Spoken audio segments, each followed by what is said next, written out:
এর আগের পর্বে আমরা দেখেছিলাম মেথিয়াস ও ক্লাউডিনের এঙ্গেজমেন্ট হয়ে গিয়েছে এবং কাইল লেইলাকে প্রপোজ করেছে।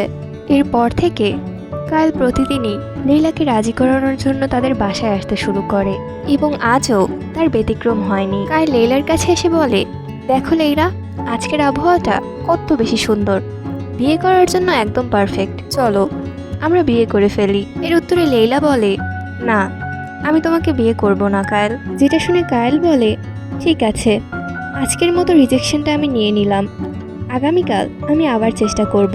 যার উত্তরে লেইলা বলে, আগামীকাল আর চেষ্টা করার কোনো দরকার নেই, কারণ আমার মতামত পরিবর্তন হবে না।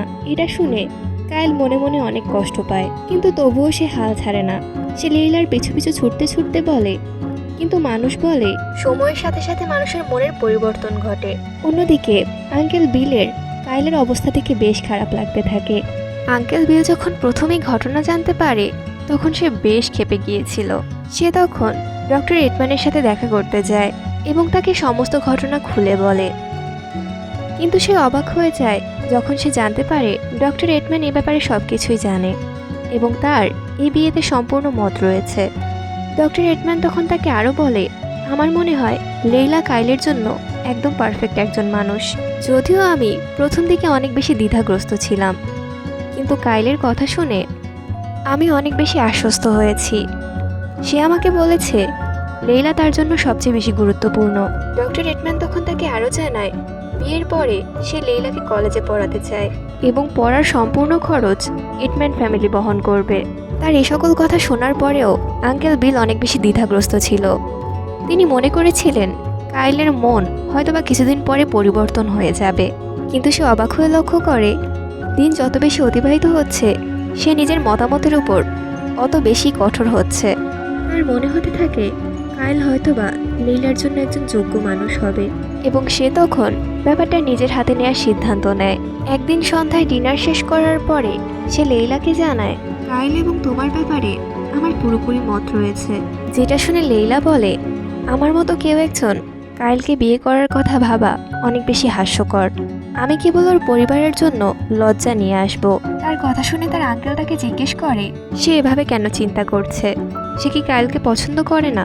উত্তরে লেইলা বলে, আমার মনে হয় কাইলের মতো মানুষ খুঁজে পাওয়া অনেক বেশি ভাগ্যের ব্যাপার। তার মতো একজন ভালো মানুষ এবং বন্ধু আমি কোথাও হয়তো খুঁজে পাবো না। আঙ্কেল বিল তখন লেইলাকে বলে, তোমার এত সব কিছু চিন্তা করার দরকার নেই, তোমার নিজের অনুভূতিগুলোর কথা ভাবা উচিত। আর সবচেয়ে বড় কথা হলো ডক্টর এডম্যান তোমাদের এই বিয়েতে রাজি, তাই বেশি চিন্তা করো না লেইলা। লেইলা তখন তাকে বলে, আমি কোনো কিছু পরিবর্তন করতে চাই না আঙ্কেল, আমি আপনাকে এবং এই জঙ্গলকে ছেড়ে কোথাও যেতে চাই না। কিন্তু তার আঙ্কেল তখন তাকে আবারও বলে, এই জঙ্গল এবং আমি, তুমি এখান থেকে চলে গেলে গায়েব হয়ে যাবে না। তুমি পৃথিবীর যে প্রান্তেই থাকো সব সময় আমি তোমার পাশে থাকবো। সে তখন লেইলার মাথায় হাত বুলিয়ে দিয়ে বলে, আমি চাই তুমি জীবনে সুখী হও এবং আমার মনে হয় কাইল এডম্যানের সেই যোগ্যতা আছে। সে একজন ভালো হাজব্যান্ড এবং একজন ভালো বাবা হতে পারবে। তুমি তখন সত্যিকার অর্থেই একটা পরিবার তৈরি করতে পারবে। তার কথা শুনে লেইলা তখন তাকে বলে, আমরাও তো একটা সত্যিকারের পরিবার, তাই না আঙ্কেল? তার কথা শুনে আঙ্কেল বিলের মুখে হাসি ফুটে ওঠে। সে তার পকেট থেকে একটা খাম বের করে লেইলার দিকে এগিয়ে দেয় এবং বলে, তুমি যদি সত্যিকার অর্থে আমাকে তোমার পরিবার মনে করে থাকো তাহলে আমি আশা করি তুমি এটা গ্রহণ করবে।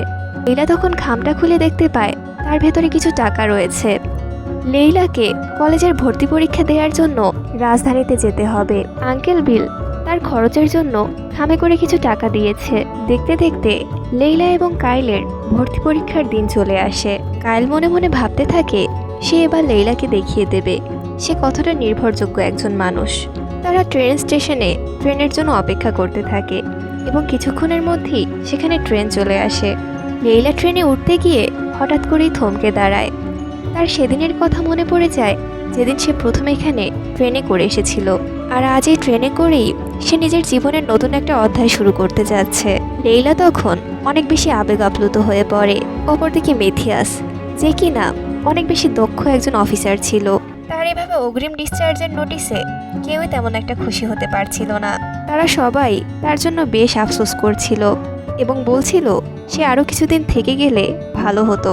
সে তখন সকল গুরুত্বপূর্ণ ব্যক্তিবর্গদের সাথে দেখা করে এবং তাদেরকে বিদায় জানায় এবং অবশেষে সে তার মিলিটারি ডিউটি থেকে ডিসচার্জ পেয়ে যায়। তার জীবন, যেটা একটা গতানুগতিক নদীর মতো হওয়ার কথা ছিল, তাতে হঠাৎ করেই পরিবর্তন চলে আসে, কেবলমাত্র লেইলার কারণে। বাইরে তার বাটলার তার জন্য অপেক্ষা করছিল। গাড়িতে উঠতে গিয়ে হঠাৎ করেই মেথিয়াস থমকে দাঁড়ায়। ভিড়ের মধ্যে সে হঠাৎ করেই পরিচিত সেই সোনালি রঙের চুল দেখতে পায়। মুহূর্তের মধ্যেই সে লেইলাকে চিনে ফেলে এবং ভাবতে থাকে লেইলা এখানে কি করছে। সে তার মাথার ক্যাপটা আবারও পরে নেয় এবং তার বাটলারকে বলে, তুমি আগে চলে যাও, আমি পরে আসছি। অপরদিকে লেইলা, সে রাজধানীতে অবস্থিত সবচেয়ে বড় জাদুঘরটাকে পরিদর্শন করার জন্য এসেছে। জাদুঘরটা অনেক বেশি বড় ছিল, তাই প্রথম দিন কাইলের সাথে এসে এটা সম্পূর্ণ সে দেখতে পারেনি। আজ যদিও কাইল তার সাথে আসতে চেয়েছিল, কিন্তু লেইলা তাকে নিষেধ করে দেয়, কারণ কাইলের মেডিকেল এক্সামের জন্য তাকে পড়াশোনা করতে হবে। লেইলা অনেক কৌতূহল নিয়ে মিউজিয়ামের দিকে এগিয়ে যায় এবং তার পিছু পিছু মেথিয়াসও দূর থেকে তাকে ফলো করতে থাকে। লেইলা বেশ খুশি মনেই জাদুঘরের বিভিন্ন প্রান্তে ঘুরে বেড়াতে শুরু করে এবং তার ছোট্ট ডায়েরিতে বিভিন্ন ধরনের নোট লিখতে শুরু করে। তাকে দেখে মনে হচ্ছিল সে যেন আবারও তার ছোটবেলার দিনগুলোতে ফেরত চলে গিয়েছে। দূর থেকে তার হাসি দেখে মেথিয়াসের মধ্যে কৌতূহল জন্মায়। লেইলা এমন কি দেখছে যেটা দেখে সে এত সুন্দরভাবে হাসছে। মেথিয়াসের তখন ইচ্ছে হতে থাকে সে লেইলার দিকে আরেকটু এগিয়ে যাক, কিন্তু পরক্ষণেই সে নিজের সিদ্ধান্তকে পরিবর্তন করে ফেলে এবং বলে, না, আমি বেশ ভালো করেই জানি আমাকে দেখার সাথে সাথে তার চেহারা থেকে ওই হাসি গায়েব হয়ে যাবে।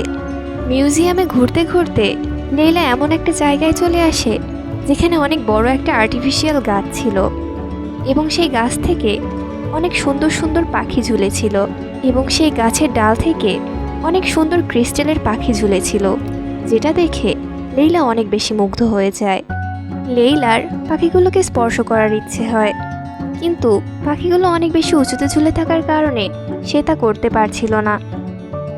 কিন্তু সে চেষ্টা করতে থাকে এবং হঠাৎ করেই লেইলাকে কেউ একজন উঁচুতে তুলে ধরে এবং পাখিগুলো লেইলার হাতের নাগালে চলে আসে। সে মুগ্ধ হয়ে পাখিগুলোকে দেখতে থাকে। পরক্ষণে সে পেছনে ফিরে তাকায় এবং দেখতে পায় তাকে উপরে তুলে ধরা লোকটা আর কেউ না, বরং এটা ডিউক মেথিয়াস।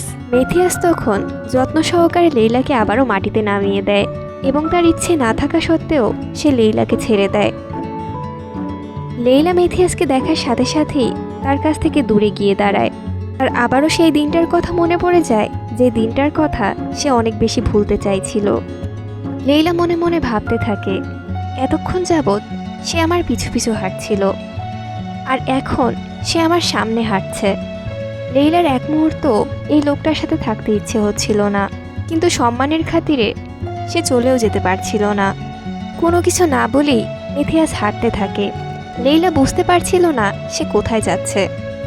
অবশেষে লেইলা লক্ষ্য করে সে একটা ক্যাফের দিকে এগিয়ে যাচ্ছে, যে ক্যাফেটাতে সে এবং কাইলের আগেও এসেছে।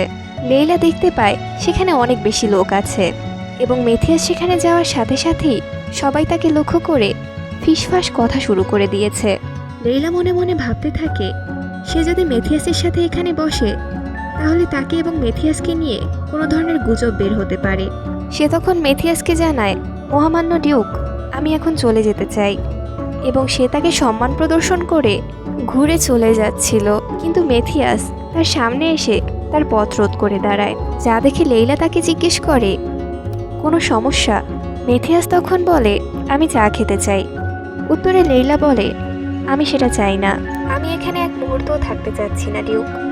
মেথিয়াস তখন লেইলাকে প্রশ্ন করে, তাহলে তুমি কি চাও? আমাদের কি নিষিদ্ধ কোনো কিছু করা উচিত? তার কথা শুনে লেইলা চমকে ওঠে এবং সে চিৎকার করে বলে, এসব আপনি কি বলছেন? অবশ্যই না। লেইলা লক্ষ্য করে আশেপাশের লোকগুলো তাদের দিকে অদ্ভুতভাবে তাকিয়ে আছে। মেথিয়াস তখন লেইলাকে বলে, যে অনাথ মেয়েটা আমার পরিবারের জন্য কাজ করে, তার সাথে আমার কাকতালীয়ভাবে রাজধানীতে দেখা হয়ে গিয়েছে। আমার কি তাকে এক কাপ চায়ের জন্য নিমন্ত্রণ জানানো উচিত না? কাউকে দয়া দেখানো কি ভুল কিছু? আমার মনে হয় না এর মধ্যে কোনো ধরনের দোষ আছে। লেইলা তখন তার সাথে আর কথা বাড়াতে চাইছিল না। লেইলা যদিও মেথিয়াসকে অতটা ভালোভাবে চিনত না, কিন্তু সে এতটুকু জানতো মেথিয়াস যেটা চায় সেটা সে যে কোনো মূল্যে অর্জন করে ছাড়ে। এবং একই সাথে মানুষের এই ধরনের অদ্ভুত দৃষ্টিও সে সহ্য করতে পারছিল না। তাই সে মেথিয়াসের কথা অনুযায়ী একটা টেবিলে বসে পড়ে। মেথিয়াস চা খেতে খেতে শীতল দৃষ্টিতে লেইলাকে পর্যবেক্ষণ করতে থাকে। লেইলা এতে বেশ আনকমফোর্টেবল ছিল।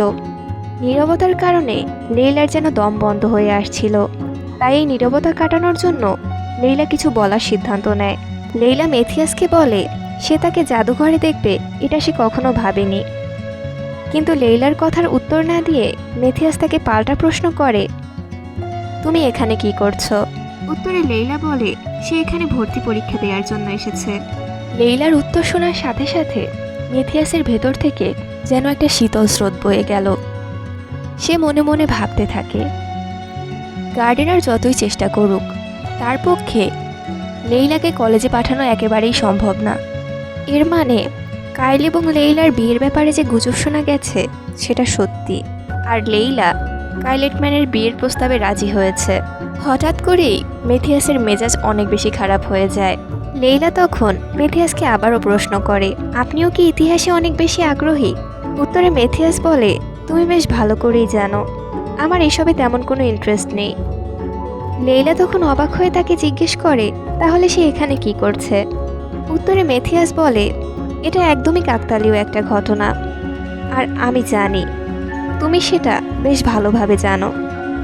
লেইলা তখন চুপ হয়ে যায় এবং সে মনে মনে ভাবতে থাকে, এটা নিশ্চয়ই কাকতালীয় ঘটনা, এটাকে কাকতালীয় ঘটনাই হতে হবে।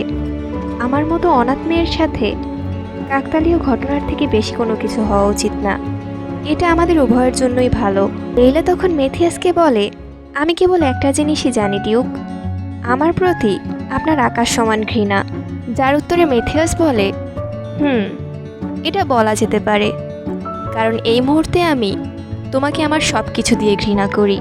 তার কথা শুনে লেইলার সাথে সাথে সেখান থেকে উঠে যেতে ইচ্ছে করছিল, কিন্তু লেইলা জানে তার ইচ্ছে মতো না চলার পরিণাম কি হতে পারে। লেইলা তখন চায়ের পেয়ালাটা নিয়ে এক চুমুকে সমস্ত চা খেয়ে ফেলে। চায়ের কাপটা খালি করার সাথে সাথে সে টেবিলে কিছু কয়েন রাখে, যেটা দেখে মেথিয়াসের মেজাজ খারাপ হয়ে যায় এবং সে লেইলাকে জিজ্ঞেস করে, এগুলো কি? উত্তরে লেইলা বলে, এটা আমার চায়ের দাম। মেথিয়াসের বিগড়ে যাওয়া মেজাজ লেইলার কথা শুনে আরও বেশি বিগড়ে যায়। মেথিয়াস তখন তাকে কঠোরভাবে জিজ্ঞেস করে, আমাকে দেখে কি মনে হয়? আমি কি এমন কেউ যার তোমার কাছ থেকে বিল নেওয়া প্রয়োজন? লেইলা বলে, কিন্তু আমি আপনার কাছ থেকে কোনো কিছুই নিতে চাই না। লেইলা তখন তার মাথা নত করেছিল, যেটা দেখে মেথিয়াসের আরও বেশি মেজাজ খারাপ হয়ে যায়। সে লেইলাকে তখন তার মাথা তুলতে বলে। উত্তরে লেইলা জানায় সে মাথা তুলবে না। মেথিয়াস তখন আরও ঝাঁঝালো কণ্ঠে বলে, লেইলা নিজের মাথা তোলো। এতে লেইলা বেশ ক্ষেপে যায় এবং বলে, আমাকে অর্ডার করবেন না, আমি আপনার বাসার মেইড না। যদিও আমি আরবিসে থাকি, কিন্তু এর মানে এই না যে আমি আপনার কাজের মেয়ে। লেইলার উত্তর শুনে মেথিয়াস অনেকটা ব্যথিত হয় এবং সে আরও কঠোরভাবে বলে, ঠিক আছে, তাহলে তুমি কি? লেইলার তখন সেই পার্টির কথা মনে পড়ে যায়। আমি কিছুই না, ঠিক যেমনটা আমি অতীতেও ছিলাম না এবং ভবিষ্যতেও হব না। মেথিয়াস তখন তার চেয়ার ছেড়ে উঠে দাঁড়ায়। সে টেবিলে থাকা কয়েনগুলো তার হাতে তুলে নেয়। তখন সেই দৃশ্যটাকে দেখানো হয় যখন মেথিয়াস গোলাপ ফুলগুলোকে নষ্ট করতে গিয়ে নিজের হাতটাকেও ক্ষতবিক্ষত করে ফেলেছিল। সে তখন কয়েনগুলো লেইলার কোলের উপরে ফেলে দেয় এবং বলে, এটা নিয়ে নাও। একই সাথে সে কিছু স্বর্ণের মোহরও লেইলার কোলের উপরে ফেলে দেয় এবং বলে, এগুলোকেও নিয়ে নাও। মেথিয়াস তখন দাঁতে দাঁত চেপে বলে, তুমি ঠিক বলেছ, তুমি আমার মেইড না, আর আমি তোমার মূল্যবান সময় নিয়েছি, তাই আমার উচিত তোমার সময়ের যথেষ্ট মূল্য দেয়া। ক্লাউডিনের দেয়া টাকা তো তুমি চুপচাপ গ্রহণ করে নাও, আমি আশা করি এটাও তুমি গ্রহণ করবে। আফটার অল তুমি এমন কেউ যে কিনা নিজেকে দয়া দেখানো মানুষকে বিয়ে করতে রাজি হয়েছ, তাই এই সামান্য কয়েন নিয়ে মন খারাপ করে থাকা অনেক বেশি হাস্যকর। তার কথা শুনে লেইলার চোখ দিয়ে অঝরে পানি পড়তে থাকে। লেইলা তার কথায় অনেক বেশি কষ্ট পায়। এই কথাগুলো বলে সেখান থেকে চলে যাচ্ছিল, কিন্তু হঠাৎ করেই সে থমকে দাঁড়ায় এবং সে পেছনে ফিরে তাকায়। সে তখন ভাবতে থাকে, আমি যদি তাকে কেবল চোখের পানি দিতে পারি তাহলে আমি তাকে তাই দেব, যদি কেবলমাত্র আমি তাকে ব্যথা দিতে পারি তাহলে আমি তাকে তাই দেব। অন্ততপক্ষে তাহলে সে বলতে পারবে না যে আমি তার কাছে কিছু না। যেদিন আমি তার বিয়ের কথা শুনেছিলাম, আমি আশা করেছিলাম যেন সে খুব দ্রুত আমার জীবন থেকে চলে যায়, অথচ এই মুহূর্তেও আমার মনোযোগ কেবলমাত্র একটা মানুষের উপরই স্থির হয়ে আছে। যদি সে আমার জীবন থেকে চলেই যায় তাহলে আমি আশা করি অন্তত আমার দেয়া ক্ষতগুলো যেন তার সারা জীবনের জন্য একটা দাগ হয়ে থাকে। লেইলা সেই টেবিলে বসে বসেই কান্না করতে থাকে এবং মেথিয়াস তাকে সেখানে রেখেই সেখান থেকে চলে যায়। তাহলে আজ এই পর্যন্তই, কথা হবে আবার নতুন কোনো পর্বে। ততদিন পর্যন্ত সবাই ভালো থাকুন, সুস্থ থাকুন এবং গল্পের সাথে থাকুন।